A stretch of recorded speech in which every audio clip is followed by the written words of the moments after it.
everybody? It's your boy, the Versace Stoner. We're here tonight with a very special guest. Let me bring him on right now. Rob Roberts. What is What's going on, up? Rob? Not much, Versace. How are you? Another day. Can't Another complain. dollar, right, brother?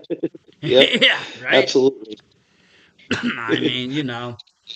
I mean, I figure, we'll let bygones be bygones for now. I know we have issues in the ring. I know we have issues in XUC, but besides Yeah, all that, kind that of. that's business. That's business. I don't take that personal. Yeah, we'll put that aside for right now. Yeah, me and TJ, that's more on a personal level. And he's being dealt with right now, getting his rehabilitation on his mind, whatever. Me and you, it's more business, and we can, like you said, put that aside, and we can talk other business. You know, Absolutely. you know, you Me and you, we're businessmen, kinda. You know what I Yeah, in mean? a way, yeah, Yeah. definitely. We don't like to really get involved too much with all the drama and the bullshit and all that. We like to just cut straight to the chase. You've kind of now more active, much more active, I think now, and coming back again for like I don't know how many times, but this last kind of I think this is like my fourth time coming back because in and out of stupid relationships, whatever, moving shit around, happens. in and out of kind of showcase, in and out of kind of this. KPW came along, KPW folded. I mean, everything kind of left, but like right now it's kind of steady. You got XUC, KP, XUC, NQW, AWL. Then you got Yep. Showcase too. Yeah, absolutely. I got four companies Four companies that I right now. actually physically work, train for, and wrestle for. NQW, XUC, and AWL I wrestle for. Showcase, I wrestle, but usually I ref for them half the time. Or if I'm not wrestling, I just sit there and ring the bell. I really don't care. I've been part of Showcase for like probably 8 or 9 years now, I believe, Yeah, and on I and mean, you off, and Chris are or like good whatever. friends, so I mean, at this point, it's more Yeah, of a respect thing. I mean, you're gonna let the young guns be winning. You're not trying to like go out there and be the main event. yeah. I'm not trying to steal anybody's spot. You know what I mean? I'm not like that. I'm not a spot hog. You know what Yeah, I I mean? mean, you might The be a younger veteran. I generation. think we were trying to figure this out the other day. With on and off time, it's still plus like 20 plus years for you with ring Yeah, 20 experience. plus years. That 20 that's plus years of doing it's a crazy good amount of hardcore time. stuff half the time. It's a good amount of time. Yeah, it is very much so. But now you're back kind of full force. Like I said, for promotion, each running, a show a month, even, on those NQW, XUC, and AWL days, those are grueling days. You're working three shows in one day. The three shows in one day kind of wear and tear, especially on me because I'm getting older.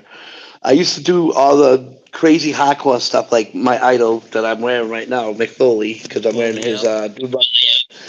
the man right there, Mick Foley right there, and it takes wear and tear on my body. Taking bumps, three shows in one day. Sometimes when I get home the next day, I can't even get out of bed because I can't hardly walk half the time. You know what I Yeah, the mean? pain, I the have pain. arthritis. I have arthritis in my body and all that stuff, and getting older sucks. Taking the bump after bump after bump doesn't help, and it's still a very grueling level you're at, Yeah, even in your age level where you wrestle. I've watched some of your matches, I've commentated on your matches, I've gone in the ring with you. You're still very physically active right now. yes, I For your age, and that's wonderful. A lot of people, at certain ages, they get it in their head they can't do it anymore and they walk away or they do this and that. It's great to see older people still active because you know what? They're still good in the ring. Still better than some of the younger yeah. kids. This is So true. it's great to Look at see. it. I'm And gonna be 47. I'm gonna be 47 in March. I'm kind of winding down with the wrestling. I only do when shows in Woonsocket once a month because I can't travel because I don't have a car. But Yeah. still, I used to travel. I used to travel periodically throughout New England when I was younger. I mean, let's talk a little bit about that. I don't think a lot of people realize that. I mean, I think a lot of the crowd, yeah, they know you, but they know a lot of you just know you, from the last, 2020 on, when it started back. I think your first match back I saw you in was, Reunion Wrestling. You worked with them. Then I think, Yep. KPW kind of started with Tough Daddy and all that, and you worked with them. But like, a lot of people don't get to see your content prior to that, Reunion Wrestling match. And, Yeah. Well, the just, reunion wrestling match. A lot of people said I got buried in that tag team match, which I kind of. I I have no problems with reunion wrestling. I have no problems with the Max, except for one, but I'm not going to say who it is. But and then plus I keep my my business to myself. You know what I mean? I keep. yeah. I was taught keep your eyes and ears open and your mouth shut, and I try to portray that into the younger generation of wrestlers. But sometimes it goes through one ear and out the other with half the people. No, and I have no issues either with anybody in this industry. I praise everybody that can get up, put on a show, can get up, get into the ring. Because there's a lot of people out there that just sit online and talk and never even try. And even if you try Yep. and look horrible, it's better than just, not trying at all. And a lot of these guys, did very well. I'm a big fan of RW, and like I said, that's when I first noticed you, though. Prior to that, honestly, to be honest, I never heard of you. I know you said you're an old Yankee Pro guy, and this and that. So like I'm Yep. kind of just curious, like, you started out, who trained you? How did you get into this business? What brought you here? Uh, uh, hold on. When I first started with Yankee Pro, I was sitting in the audience. I was all but 19 years old, graduated high school. I also before I became a pro wrestler, I did judo, martial arts, which originated from Greco-Roman wrestling. So therefore, I was sitting in the audience, minding my own business. I didn't know nothing for wrestling at all. Then the old owner of Yankee Pro, Joe Eugenio, he walks up to me. I was still a big kid. I was out of high school. I was still lifting weights, but now I'm old and chubby, but whatever. And he comes up to me. He's like, "Hey, kid, you want to be a pro wrestler?" I was kind of standoffish at first. I was like, "Well, I have this other thing I'm doing, which is judo." He said, "Just come back here." He brought me into the back of the old PAL hall where the guys dress, where it's downstairs in the basement. And he said, "Here, wear this." He gives me a referee shirt and throws me in a a melee. I had to separate people. I didn't know nothing for nothing. I was greener than a blade of grass, like literally blade of grass. Then I went to their training facility was out in New Bedford, Massachusetts. Yeah.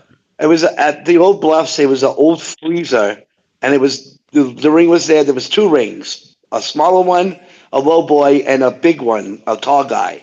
And both of them were like one of them was 16, the other one was maybe 18 to 20, maybe.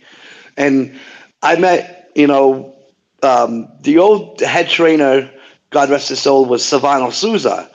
He used to be an old ECW, WWE, and New Japan guy. He did all the hardcore stuff when he was younger. So he was there, kind of training, but not really. He didn't get in the ring. My physical trainers were Brickhouse Baker, Jose Perez, and Matt Storm. Those are my physical trainers that Yeah. actually showed me how to And that's be, who working drills with, taking bumps. People are overseeing you yeah, and with all your that kid, shit. kind of moving you on. And then, as the years, you kind of pick up things as you went show to show. I'm sure that you learned a lot more when you went over to Showcase, working with Oh Chris. yeah, And the showcase actually showed me how to be a pro wrestler. Not shitting on Yankee, not not shitting on Top Rope. I love them. I love what No, they but you did for were me. you were a But I was hardcore stuck. guy. Yeah, I was stuck in the hardcore era back in And the '90s. and the thing is, I mean, let's be serious and let's be honest. Hardcore isn't the same as being a professional wrestler. No, unfortunately, being a professional wrestler and a hardcore guy is two different things. Today, Hardcore, maybe back we in the all day know. it was the same because you had these ECW guys larger than life and you had them out there and it was hardcore. And Mick Foley was a big WWE guy, professional wrestler, but he was a hardcore ECW guy too. So, like, it worked. But now today it's kind of everything is divided. And if you're a pro wrestler, you're a pro wrestler. Just hardcore guy, eh, it's not the best. So, I talked to a lot of people. I'm like, if it was just a strictly hardcore guy and you're not on the big scene already, start to learn to be a pro wrestler. Oh, absolutely. Because But pro and wrestler, Showcase brought you in. You were Rob the Trash Man. You did all the gimmicks and all the fun and all that crazy crap. But you learned a lot. yep. Yes, I have. I've learned a lot over my years of my life. I've had a lot of friends, and I've had people, unfortunately, stab me in my back that were friends, that I thought were friends. you know. And then freaking nowadays is like I keep to myself. I do what I have to do, and I go out there and try to do the best I can. Yeah, I mean, it's not worth all the drama. I mean, especially at the ages, that everybody's at. It's really just not worth it. It's not making anybody money. And I mean, if it's not making money, what's the No, point? yeah, I no mean, shit. honestly, let's physically, talk about it. I mean, I don't know about your other two promotions, AWL and NQW, but XUC, it's a starting out promotion. It's Yep. it's very baseline, beginning, entry level. You got a lot of students, you got a lot of people, you got some veterans there, you got some people, just looking to do it, as their last, as a hobby. It's not their career anymore, and that's No, fine. it's not. Wrestling. There's different levels of wrestling, and not every promotion has to be, the top notch in the area. There's a lot of in between and different kind of promotions that are out there just to serve a purpose. And Yeah. I don't knock that. Not everything has to be 100% great. There's a lot of people that were trained back in the day that might not be trained up to par today, but they don't have the money, they don't have the time, they don't have the age to go and relearn everything. So they just go out, they do what they got to do, and it's fine for what it is. Yeah. But to have drama over this is just kind of silly. And I see a lot of drama happening all the time in XUC. I see it behind the stage. Even me and Tough Daddy when we're having a discussion about kind of making decisions and kind of be like who do we want to match up, and there's always something always arises, and it's always something. And I'm sure you've seen a lot of that just over the years. I mean, it's the industry. It is what it is. Yeah, it is. So This is the drama in the industry is always going to be there. Unfortunately, there's going to be guys that are jealous of you for some odd reason. I have no clue. Come on now, people still shit on me to this day I mean, I because never seen these things. I mean, I'm not I a did, professionally trained prior wrestler. prior to KPW, I used to do, YouTube videos with my friend, and we were doing, just kind of funny, goofy videos. It didn't really do anything much, and it didn't take off. Prior to that, I was doing a lot of computer work. Never really saw such drama until I started working KPW and working with, Tough showed me, a bunch of things, and just behind the scenes crap of getting the show together and putting on Rage for a Cage, yeah, Rage in the Cage, I think it was called. You were part of it, you Yep. headlined it, and you were there that night. It was a complete disaster from the beginning to the end. Nothing ran correctly from the music intros to like people showing up. It's just it's one of those shows that was just a disaster, and it happens. There's a lot of Unfortunately, shows. It could have been worse. Somebody could have got hurt. Somebody could have got died. There's worse things that could have happened, but it wasn't a good show. But we all got through it. People survived, and but I never learned such drama and just how things worked until then. And it's amazing. And when you see these people that have been doing this for 30, 40, 20, even 20, 30, 40, 50 years in the same drama, and I'll talk to Tough Guy, and the same drama that he had 20 years ago, he still has today. yeah, Nothing changed. because he was trained by me, I admit that. Yes. And that Did was you back in now? the Is he day. your only person? Let me ask you this, Rob, because I don't know this question. It's something I kind of been asking. Is he the only person you trained, or did you train other guys? Well, in Showcase, I help out the younger generation of guys. I show them how to bump. I show them how to walk up and all that stuff. But So prior I to that, your do Yankee Pro days, when you were teaching people on your own, kind of pulling them aside and going, "Hey, I can Tough teach you." Daddy. It was When I just was tough. in Yankee, it was Tough Daddy. I tried to help out the company that used to run. It was ACW. I tried to help out the younger generation of guys. I showed a few guys, but Tough Daddy was the one that was constantly there. He He's was the one that kind of there. stuck with you and came and kept following you and was like, "Okay, keep showing me, keep showing me, keep showing me." Yeah, he was like this little kid, like daddy, daddy, daddy, daddy. You know what I mean? Not saying nothing against Tough Daddy. I love Toughy. No, and of Sometimes he course he could was be. a lot younger then. Back then, I think he started when he was like 17 or something young. It Yeah, wasn't even a legal guy to really wrestle. And and that's the thing when you get broken in such a young age. Now there's all these laws, and unless you know somebody, you know the promoter, or you grow up in the industry, you're not really getting in there until you're 18. Until you can hit a school and somebody can show you, the whole thing. And that's the big thing nowadays. Everybody wants the school trained, professional New England Pro Academy, Showcase got a great school out there. Let's see, yes, they Beyond do. just opened up a school. You got BCW just opened up a school. Those are both, one in Worcester for Beyond, Springfield, I believe, for BCW. You have Top rope. the Kevin Landy School. You still have Douglas's school. And who else Yeah, you got? bell time. You got Limitless. You got, plus you still got the Lockup Academy and all these places. You got a lot of schools. So, I mean, I think now everybody wants to, what school did you go to? Well, who taught you? What trained you? Where before it was just kind of, can you wrestle? Yeah, cool. Get in there. Go. Nobody cares. Everybody cares today. Yeah, everybody cares today. Back then, they didn't give a shit if you had no training. They just threw you in there and let your ass get kicked. Like me. Come on now. My first match was against Big Daddy Kahuna. I was nervous as shit. I thought he was going to kill me, but he was very nice to me. He showed me what to do and what not to do. Come on Yeah. now. I wrestled against Big Rick Fuller for a whole year. A whole year when he was doing WCW, I was wrestling against him in Yankee Pro. When he was in WCW, I was the one that was jobbing out to him in Yankee Pro.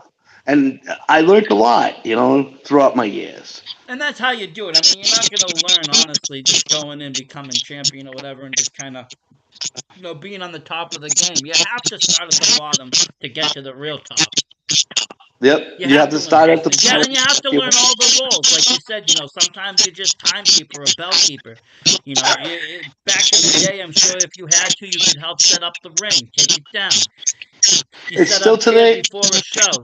Just doing Yeah, that, cleaning up the trash after a show, cleaning up the trash after a training. Small little items that just make somebody stand out from the next guy. You yep, know.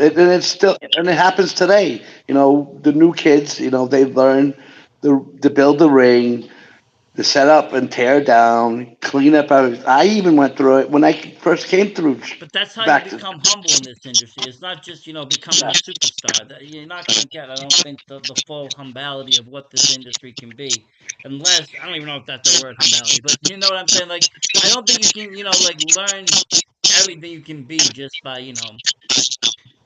being the top and just kind of like I said, you got to start somewhere. You got to learn what is going. Learn the worst jobs in the industry. It might just be your first show, you might just be passing out flyers, a week before, and you might be just setting up chairs that night.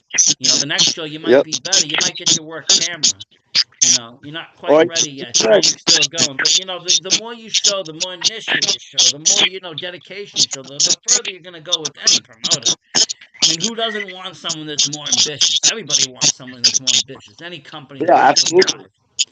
You know, and I You always have to. see you. You know, you're always helpful at XUC. You're always there. You know, helping out. Not just with Showcase because your partnership with him and Chris. It's just you help out with our promotion too. You don't have to.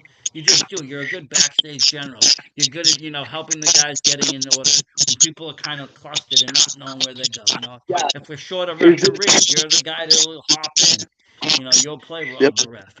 You're good like that. You can help out. You can kind of direct. I've seen you just, on the fly, kind of just show people quick moves, in between matches, just to kind of get them going where they gotta go. That's all helpful stuff because without that kind of stuff, these people, some of these guys don't know what to do.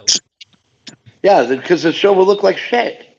It will, and nobody wants to put out a shitty product. I think that's the misconception. People just want to just put out garbage. It's not even that. It's people that are working pride themselves on their work. They're going out there doing the best they can, but if they're only so good or they don't have the proper skills and training the next level to make it interesting to be watched Yep. or interesting for fans to want to buy or be part of, then it's very hard to get to the next level. And unfortunately, XUC is at the bottom of the level. It's the most lowest level you can be. It's a homegrown federation. It's out of a backyard. Yes, it's in a real ring. It's in a real, arena. There's real professional wrestlers, but it's missing a lot of key elements of what the industry also has to offer as well. There's no fans, there's no music, there's no lights, there's no glamour, there's no glitz, there's no money. They run it. You're Yeah. doing it for passion. You're doing it to get better. You're doing it to learn. It's a learning curve experience for a lot of people. And that's it just is what it is. I wouldn't say it's a top-notch independent professional promotion in New England. I would never say that. It's not.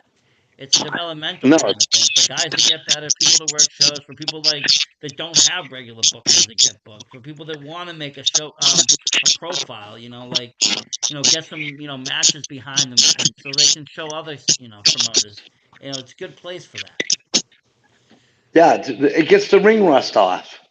It does. It Like, does. seriously. We just got a guy back. He was back in the day wrestler, Chad Anderson. He's been doing it a long, long time. He came back, and it's been great working with him. Chad seems like a really dude. He did. He said back in the day, he used to tag team with Chris Blackheart. And he took some time off, just like a lot of the guys in have. And he worked his first match. He did Alberson. The next match, I think he did. I think it was Nix, I believe, or Al Loco. I don't know. I don't know who it was. I don't really remember the match too much that day. There was a lot of going on, but he worked. Oh no, he worked on I think Pickles. Yeah, he did a Pickles match. Yeah, he wrestled that Mr. Pickles. Oh my God, he's something else. One day I'm gonna have to get him on the show, Rob. He's something else. I know you run with that and the JWO and all of that, and that's just something else. But that's just a character beyond anybody's control. TJ's pretty scary, but Pickles is something crazy. Really crazy. Pickles is a scary. When I first saw him, I was like, "What the fudge is this?" I remember my first day coming to an AWL show. I think Pickles and TJ came out, and I saw the champ, and she was just shaking. People were shaking, and the music. She was afraid of clowns too. She was afraid, but she was really afraid of Pickles. Really scared her. She had to leave. Physically shaking. I saw Fox shaking in the back when scary. Pickles. That's scary stuff, and I said one day I'm gonna have to get him on the show. I think that would be wild, but I saw Chad versus him, and he's getting even better, and the more that he does, the more he'll be better. And I'm happy that he was able to pick XUC to come back to. Out of all the things that just happened, he was just mentioning. He was mentioned by my my wife. He was an old college friend of hers. He said, my friend used to wrestle. You should talk to him. I said, oh, great. I'll interview him. He's probably an old timer. I'll interview him. And we started to talk, and he was like, I want to get back into it. I said, well, I might have a home for you. And and I talked with Daddy. I talked with him, and we discussed it. We said, yeah, let's bring him in. He came into the next show or the show after. And he performed well, and that's great. And I like to see that. I like to see people get back into it. If that's Yeah, what me their too. passion is, and that's what it is, let that be their home. They don't have to have the pressure of being in front of fans all the time, or No. having, they can make mistakes. It's okay. The video gets edited. Yeah, no shit. But if you're at a live show and you make a mistake, those fans will hop on you so Oh, hard. and they'll never forget it. Like Bill Buckner with the ball between his legs. You'll be known for whatever you did for the rest of your life. So I mean, that's why I think the tapings are very important. For new guys and for older guys coming back. It's a great place to get all these botches and bumps and mistakes out of your system. And get very comfortable, in the ring, and get comfortable with your team of wrestlers and who you're wrestling. Yep, absolutely. With XUC, we don't bring in a lot of outside talent. We don't, book, one-offs. We have a pretty solid, locker room, and it is what it is. So, everybody gets a chance to wrestle everybody at some point. And just working, the Yeah. more that people work with each other, the more they're going to get better with each other. Chemistry. Yep. You always have to have that chemistry between two people. Even if you don't are nervous about it and you never wrestled against that one person, but you never know. That one person could show you a lot. And there could be chemistry, there could be not. But you always have to work. That's why I like wrestling different people. Yeah, I mean, that's the thing. I mean, sometimes I see people saying they only want to work their friends, or they only want to work someone they know, and that's cool and all. I get it. Nobody wants to work a stranger or work someone they might get injured, but at the end of the day, the only way you're gonna get better is by working various different talents. You're not gonna get Yep, better absolutely. working the same guy for 20 years. Yeah, no shit. You It know, gets it gets boring. it does.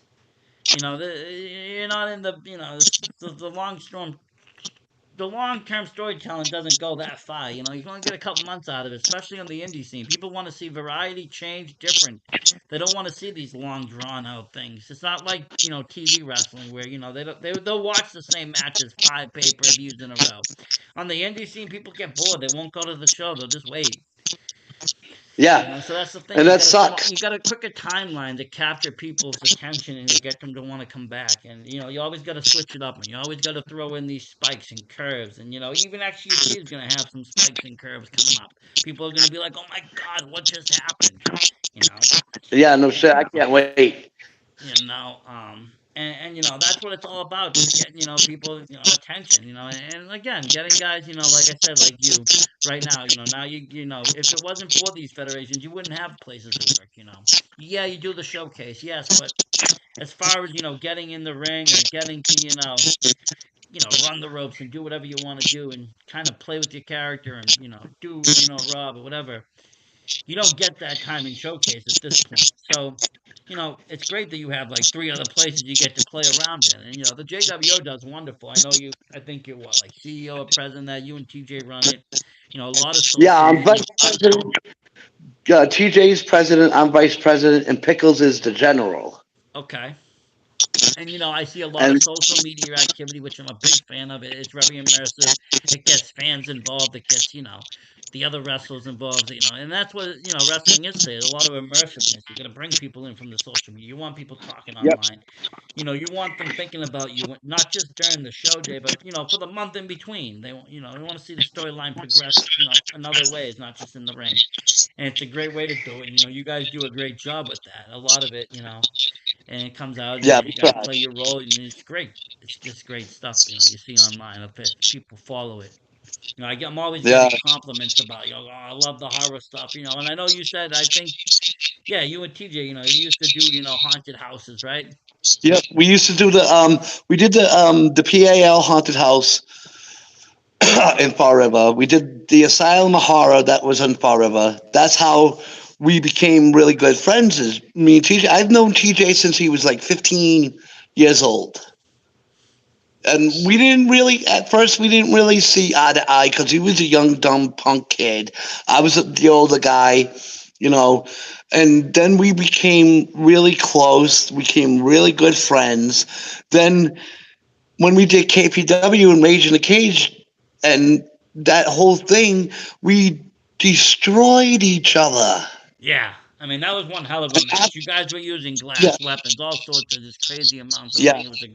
And that's how the JWO came about. Because me and TJ, after that match, we decided to put our childish issues aside and become good friends and start this whole JWO thing. And it works out, you know. I mean, right now, like I said, unfortunately, he fucked around with the wrong person. That was Yeah, another, I had. unfortunately, TJ's going through a lot of mental issues. It's not the TJ Mecca that I TJ's once knew, back in no, me KPW, neither. me and him were, we saw eye to eye. Right now, we don't. And he's been after me, and he's been after my family. It's just been a nightmare and just craziness. And like I said, that's not really you, Rob. So like I said, I appreciate you coming on here. I know you're a JW though. I know I'm Tough Ink, and we're kind of battling Yeah, it out. But which you need not to no, I sell know. out. I have my doubts some days. I'll be honest with you, Rob. I'll be honest with the fans too. Some days I wake up, and I see the messages, and I'm just like, I gotta get out of this Tough Ink. This isn't working for me. I'm getting bored here. I'm bored. I mean, remember, I remember, had the Sasha. guy, run the, he got a title match after title match. He keeps disappointing me. Nobody else wants to really play along. You got other guys running. Then the JWO. It's like, my creative abilities and my mind can be There's used in other always ways. room. There's always room in the JWO. Always, we always look recruiting for new talent. And Versace, with your backing, the JWO could be huge Well, that's the if other you thing I would. think about in the morning is, what could I do with an army? Right now I just got a simple soldier, but what could I do with an army? And that's Yeah, what the JWO is right now. You got the General, Mr. Pickles. He's a nightmare walking, literally. You got you, literally. Rob. You're both hardcore and wrestling. Then you got TJ, who's just, he's had this mental breakdown. He'll just kill you. He's crazy. So you have these crazy characters, and it reminds me of kind of like, the WCW when they had that Dungeon of Doom or whatever that was. And, you had Yep, these, yep. Kevin Sullivan in the Dungeon. I was a big fan of theirs too. they were good. And, Kevin Huge Sullivan's a fan of the great guy. He's a Dungeon. New England guy. You Yeah, know, I actually met Kevin at New England Wrestling. He was there with was watching it. I actually got to sit there and talk to Kevin Sutherland for like a couple minutes. I told him, I was like, dude, I loved you in and your work in the Dungeon and Doom. I was a huge fan. Yeah, I'm I not mean, trying to some of the kiss his characters ass were or anything. goofy who they brought in because they were ex WWE guys, and you had to know them by the name. But it was what it was, and it was a great little stable. Then it worked. It worked, and Absolutely. that kind of reminded me of the JWO. Where WWE at the time went a different route. They went the comedy route. They went with the oddities. Which Yes, is was yes, cool. the oddities ICP had. was a big. I see. Insane Clown Posse was a huge hit when they were in the oddities. I think the Insane Clown Posse should be in the Hall of Fame. Oh, they should for that, definitely. And I mean, they're a big inspiration in professional wrestling, and I've watched their stuff for a very long time. Stranglemania, they did back way when I was a kid. Yeah, It I was just used to how they watch were this they were stuff too. commentating. They were commentating over different matches with Cactus Jack and stuff. But they'd change the names and make up their own stories. It was just great. It was great comedy. But they've always been part of professional wrestling, and they ran their own industry. And they did the oddities, and they had a lot of notable. The thing with the oddities is they made it too comedic for me, whereas like the Dungeon of Doom was more serious and like scary. Yeah, they were more scarier. The Yeah, dungeon. the oddities, if they were just a little bit darker, if they made the oddities kind of like more dark and more Yeah, they evil made him a circus, comedy act. Sorry. it was. But if they made it more of an evil circus with Lunar and everybody running, it would have taken off even more, I think. Yeah, absolutely. But that's kind of where I see JW, up there with that, and I mean, granted, you guys aren't, television stars. I'm not putting you there, but as a as a stable, it's been a lot of work coming. Like I said, I've been following you in NQW, XUC, AWL. It's been very consistent down the line. We try. What we see We out try of to do the JW. best we can. So that's great. And like I said, I'm kind of really happy for you because you kind of found your niche right now, where you kind of got all this in order. Where like when we did KPW, you were like, I can't get anywhere. You weren't in Woonsocket at the time. You were out, somewhere in New Bedford. So, getting to shows Yeah, was difficult. Getting to training facility was horrendous. Getting anywhere was back and forth was just, a nightmare. yeah, because I was fat. I Yeah, was plus the 260. I was fat. I'm just saying. yeah, the pandemic ruined people, and then, like I said, you weren't close by. Now at least you're in Woonsocket. You can get to, train. You can Yeah, I'm get in to help Woonsocket. out. I go to showcase trainings, not all the time, but when I do go there, I bust my ass Yeah, at you go to work, trainings. and like I said, you still got it in you to keep going. And that's great. You got to keep doing it. I mean, what else are you gonna do? I mean, I know after probably a while, you're not gonna want to wrestle anymore. But there's still all these other, roles in the industry. To start running your own shows, you could start promoting. You could start helping other promotions. Like you said, or help trainers, co-train. Many things you Yep. could do. You could open your own school someday if you really wanted to. I mean, If I wanted to, I could. You know what I mean? with the right backing and the right, other help, you could do whatever you really want at this point. You have the experience there. Yep. It's there. So I mean, it's not something that they can take away from you. No, they can't because they can't take it away from me. No one can take anything that I have ever accomplished away from me. If I could do it all over again, I would. If I what I know now, and if I knew that the shit I know now back then, I'd be fucking probably in the WWE. Maybe I'm just saying, maybe, Yeah, yeah, yeah. I mean, everything's better maybe. I'm not, hindsight, but yeah, and that's the thing. I mean, and now some people don't even want to be in the WWE. Back in the day, it was every kid's dream. Now today, it's like, well, maybe, but ah, there's yeah, other maybe. options. There's Yeah, other like the indies. options, and The indies are if not, fine. there's some people are making more money on the local scene. Getting bookings, all weekend long. So there's a little something now for wrestling for everybody. It's no more just got to get to TV or get nowhere. Yeah, And it's no good, shit. it's good to do. It's good to see, It's good to see it really expanding kind of outward. I think AEW kind of helped that too, not being a monopolized, WWE monopolizing the whole, industry helped too. Now people have a secondary show. And, if you watch AEW, Doc, you see a lot of your friends and people on TV. It's great. Yeah, no, come on now. Teddy Goods was on AEW Doc and all that stuff, How many times? He was and on WWE too. He was on SmackDown against Guntai. That's great seeing him locally. I've seen Don Vega on the set of Raw. I've seen yeah, me too. Becca the other night on WWE training. You see, all these young kids that we see during the day, Channing, BRG, you see them on TV now, and it's great. It's wonderful because they bust their ass locally. They just don't got eyes on them. Now they got eyes. Now they can get Yeah, picked up. absolutely. Now they can go places. I only wish, you know what I mean? I'm just saying. That's the thing, and with you guys, it's not even always about the wrestling quality. It was the exposure.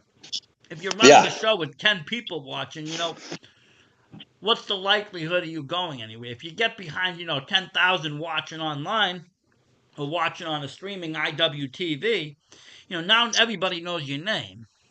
yeah, no Plus, shit. in the time you guys came up in the 2000s, social media wasn't a big thing. People weren't following the wrestlers. If they were, it was it was hard to get a hold of Stone Cold. He wasn't talking every day online. Now your favorite TV stars are No. online. Everybody's online. Everybody can see your matches. Everybody can see your clips. Back then it was hard. If you didn't have a camera, you weren't seeing nothing. Yep. You know, um, so total different time. And a lot of wrestlers, I think today, if they were back in the day today, they would have been amazing. Imagine like Macho Man on Twitter and all these guys that back in the day that were just great on the mic. Imagine them now on social media. I mean, if you follow the Iron Sheik, he's hilarious on social. He's on Twitter. He says the Oh yeah, funniest stuff. I'm on that too. It's funny as hell. They say the funniest things. So I mean, with the times changing, I think the wrestlers that are still involved, they're kind of gonna get a boost from all this, and they can kind of get a self promotion going, self showing, showcasing what they still got to offer. But I do thank you, Rob, for coming out tonight. Talking. Been a great pleasure Yeah, as no problem, brother. always. And if we don't see you, have a good holidays. And You next too. year, we'll be starting back up XUC, and there'll be a lot of All right, brother. more action and fun. Thank you very much, Rob. Yeah, no problem, man. Have a good one. You too. What a great interview, folks. That was wonderful. And again, that was Rob Roberts, professional wrestler out of New England. Always great to see.